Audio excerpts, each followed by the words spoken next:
Good morning and welcome to Inside News. It's our Jour du Galop show, and obviously my name is Mark Neisius. I'm going to be going through the previous meeting, my two to follow, a little bit of jockey news, and then obviously we'll talk about some barrier trials and some sand track work a little bit later on. Let's talk about the Saturday. Anyways, it was a feature race. It was a 3-year-old championship, the final leg, and we did say to you on Friday that it was a very, very tough race to find a winner, and I have to say that the winner actually, I wouldn't say he proved us wrong. I think Shahil liked him, but it was just a very hard race to find a winner, and I thought Perplexing won a very, very nice race. They cantered, they went very, very slow, which obviously never suited him, but I think Swapnil Rama made the right decision, brought him around the field, and he challenged Kings County towards the line there, and it was a very good win at the end of the day. I have always mentioned to you quite a couple of times that this horse has reminded me of that horse Diamond Light. In fact, I think after watching his win on Saturday, he could probably be better than Diamond Light. Let's hope he stays sound and all goes well with him, because he looks like he's going to go on to win quite a good couple of races in Mauritius. He looks like he's a very, very classy individual. Well done to the Gajara stable for picking up the final leg of the 3-year-old championship. And then let's talk about the winner of this championship was Zodiac Jack. He also surprised me on Saturday. I didn't think he was going to see at the mile, but it was a very good third. And that place was good enough for him to lift the title. Well done to Jean-Michel Henry stable, because obviously this is his second year in a row that he's won the championship. Last year he won it with So well done to Jean-Michel Henry and obviously Cedric Sejon as well. I thought they did a very, very good job getting Zodiac Jack to win the championship. Well done to them once again. Right, then some suspension news. Well, obviously Dinesh Sufal and Kersley Ramsamy, I see they were questioned. There was inquiry on Tuesday morning about that race with Al Mariachi and the Tripster, and I see they both got a 3-week suspension, and I see they both pleaded not guilty as well, so I would imagine they're going to appeal the suspension, and they obviously will probably be riding until that appeal is heard. Right, and then Richie Mullen as well. We did mention early on in this month that we thought that Richie would be back and riding, but I'm quite close friend of Richard Mullins, and he did tell me that even after a week after the fall, he was feeling quite a lot of pain in his foot and in fact his hand as well. So he went for an MRI scan, and that revealed 3 fractures in his foot and 1 fracture in his thumb. So he will be off for a couple of weeks. It'll be interesting to see what happens with Richie Mullen, if he's going to stay in Mauritius until his injury is over, or if he'll head back home. So we don't know. Well, I don't have any news on that yet. So obviously we'll stay tuned and see how that develops. I have to say, poor Vincent Allett hasn't had much luck with his jockeys this year, and hopefully Richie bounces back and can sort of finish I don't think he was planning on staying till the end, but at least he'll pass the Maiden Cup, so let's hope he gets back healthy and comfortable. Right, and then my 2 to follow. The first, in fact, both these horses are in the same race. Xanthus from Rajam Din stable and Bear Hug. They both ran in the same race, that first race, and I thought they both ran cracking races. Xanthus, this will surprise me, because I know this was from Post Lafayette. When he arrived from the quarantine station or stable, he looked terrible. He was very, very light, and he must have lost about 50 kilos from the trip over from South Africa. But well done to Raj. He's got him back to sort of normal health, and he ran a cracker. He raced 3 wide the whole way, this horse. And remember, the false rail was out sort of over 4 meters, and the whole race he was 3 wide. And obviously he lost quite a lot of bit of ground coming to the straight as well, but he really finished the race off well. And I think that Xanthus, that was a very, very sort of credible run, and he's definitely going to be worthwhile following. And then Bear Hug, he was the opposite of Xanthus. He managed to get onto the fence, and Cedric went for an inside run, and that's probably where his problems started. The winner eventually, Volatile Energy, does sort of drift in onto Bear Hug, and Cedric and Bear Hug, they get a little bit cramped for room, and I think had it not been for that, he probably would have finished a little bit closer. He probably would have finished in front of Xanthus, in my opinion.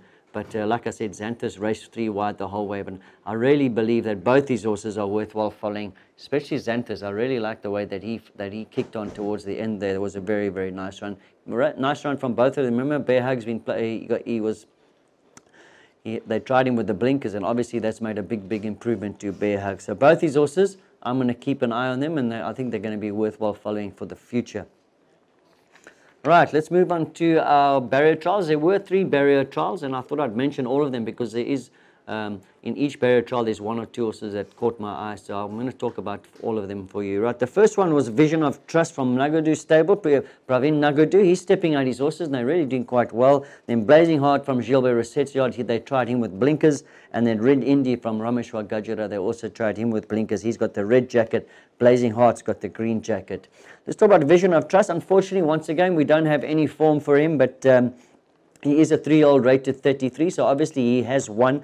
And judging by this gallop, he looks like he's going to be quite a nice little horse. He showed a lot of speed, and in fact, he won the gallop quite easily. But Blazing Heart with the blinkers, I don't think they were going to give him such a hard gallop, because I see he is in the nominations, and obviously they want to try the blinkers on him, especially after those two poor last runs. In fact, if you remember correctly, he came out and he was favoured first time. I think he ran a place, but he hasn't really gone on with his form. But I think the blinkers are going to do the trick with this horse. He looks like he's a candidate for blinkers. And then Red Indy from the Rameshwar Gajara stable, they've also decided to try him with blinkers. He's had quite a little bit of racing in South Africa. They never ever tried him with blinkers, so maybe that's going to do the trick for Red Indy. But his first run wasn't too bad. He only finished 5 lengths behind Mamba Rock. And I think obviously the blinkers is going to make a little bit of improvement. Both Blazing Heart and Red Indy were quite held in the gallop, and I don't think they wanted to do too much with them. Right, that was the first barrier trial. Let's move over to the second one. Dickie Bird from Pritam Dabby's stable. He had the green jacket. Emerald Victory from Pravin Nagadu. He had the blue. The Border War from Ricky Maingard. And Karari Secret from the Rameshwar Gajara stable. Let's talk about Dickie Bird. This is his second barrier trial. I see they tried him with blinkers this time as well, and he's only had the 2 runs. He won his second start over 1,200 meters and passed with the blinkers. And I'm quite surprised they put in blinkers on such a young horse, but maybe they feel he needed it, or maybe they just wanted to get some more grass work into Dickie Bird. Then Emerald Victory, well, he's another newcomer. He's had his second gallop now, and I see he was also tried with blinkers. And I said, unfortunately, we haven't seen his form yet, but he put up another good barrier trial, just like last time, and he looks like he's going to be quite decent, this Emerald Victory.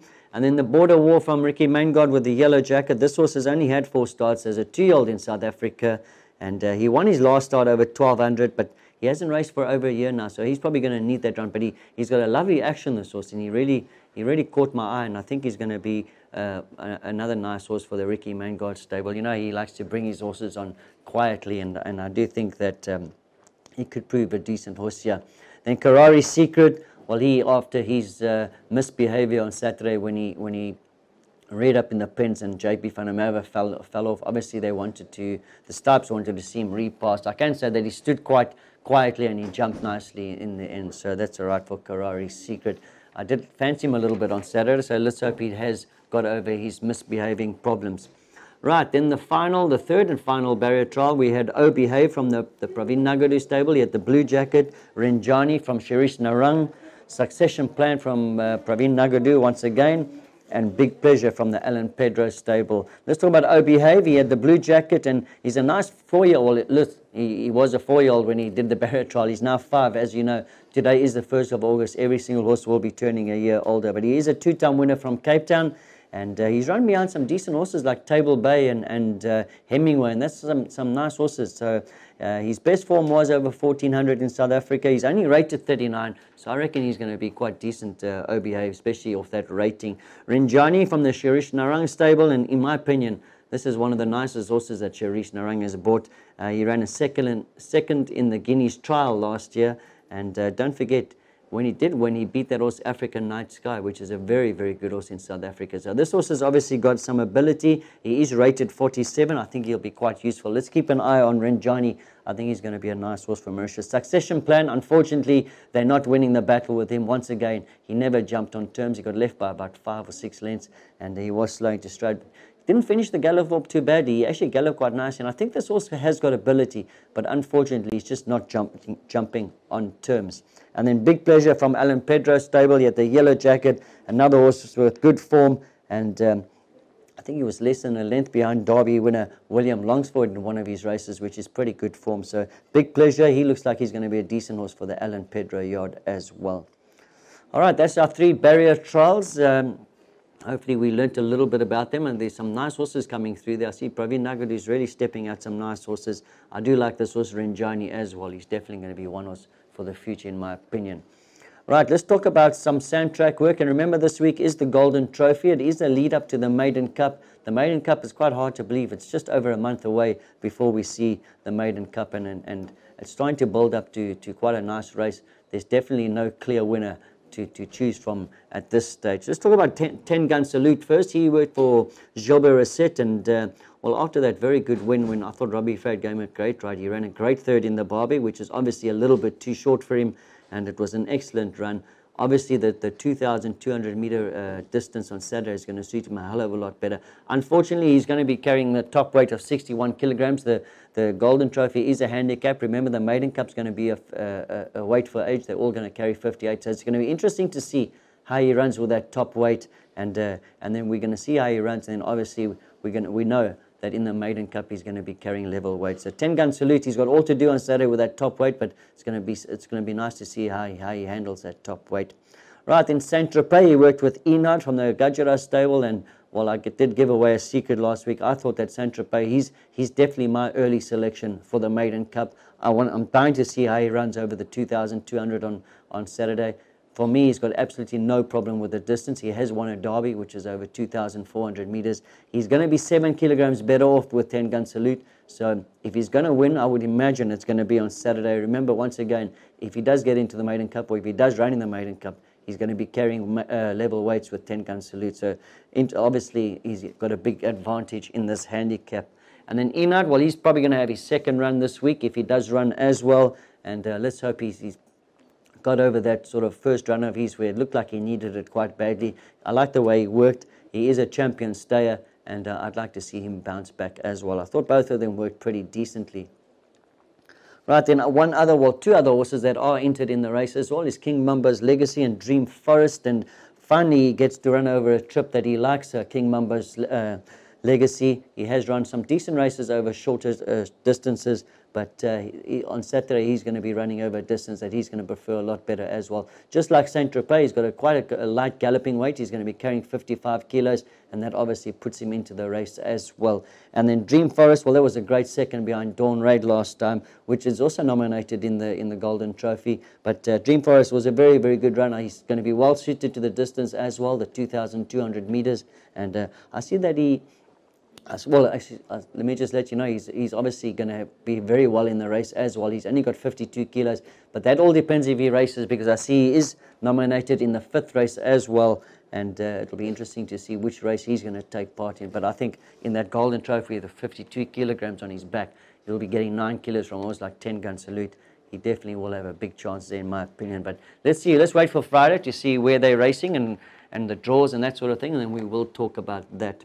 Right, let's talk about Wall Tag from the Vincent Allard stable, and I'll kick myself every time I see this horse, because he was catching my eye every time he worked. His barrier trial was very good, and he came out and won at quite generous odds first time out over that 990, and I just believe that this horse will be much better suited to a little bit more ground, and I see he is nominated on Saturday in a 1365, and I do, from what I hear, the connections of this horse, well, obviously the trainer and the jockey, they do rate this horse quite highly, Wall Tag, and I'm expecting a big run if he does run on Saturday, especially over the 1365. I think it's going to suit him a lot better.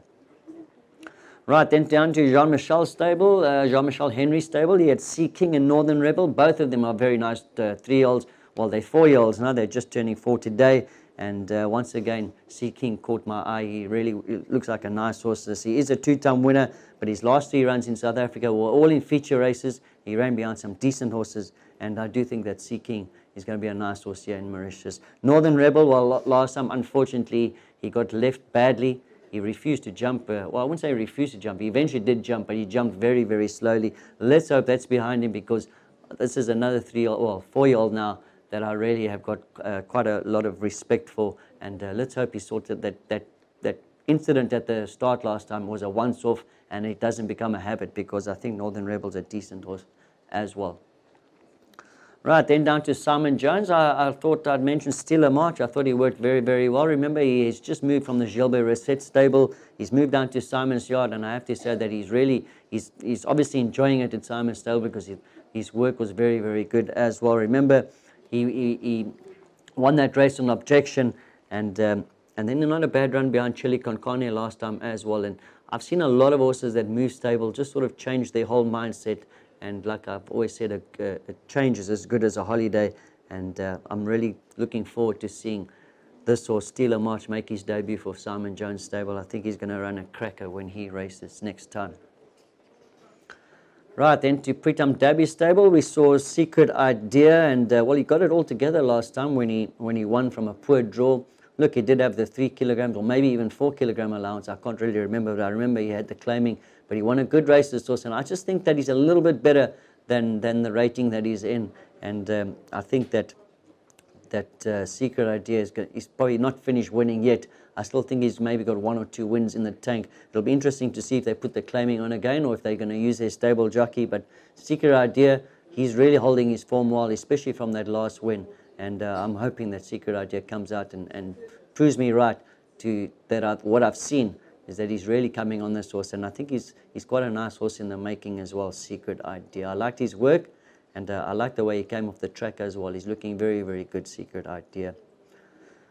Right, then to Ricky Mangold's stable, I saw Afdeek, and as you remember, he's one of my 2 to follows. I thought I wouldn't say he was unlucky last time. He got beat very comfortably in the end, but he just had no sort of luck in the running. He got caught 3 wide around this first turn. He was pulling very hard. He never had cover, and he still managed to go on to run second. I see he has been nominated in a 1365, a 026 this week. I think he's going to be a big, big runner in my opinion. I hope he gets a good draw because I think he's probably a horse that likes to be covered up. If not, maybe even lead. But he obviously is a horse that's a little bit headstrong and has to be switched off. And some horses, as you know, they get to the front and they relax. Or if he's got a little bit of cover, he's going to relax. And I think he's probably going to go one better this time and win, especially in that 026 over the 1365. Right, then the last horse I want to talk about, well, there's actually 2 of them. There's Uzo and West Coast Warrior. And remember, Uzo was a very impressive winner last time. He was fancied as well, and he seems to have improved from that run. It looks like Uzo is another horse from the Rameshwar Gajara stable that looks like he's going to be quite a nice horse later on, even probably finish the season, maybe even next season as well. He looks like he's quite a nice horse. And then West Coast Warrior, well, he made a terrific debut when he was only beaten 4 lengths by Ice Run. I thought he needed that run quite badly. He has definitely improved this horse, and I think that he's definitely going to go on from there. I reckon that he could probably even be good enough to win next time if he doesn't need that second run syndrome. I really like the way that these 2 horses work. I see Uzo is nominated this week as well, so let's keep an eye on him. Let's see what happens on Friday when that book comes out, or Thursday afternoon. But we'll talk about it on Friday.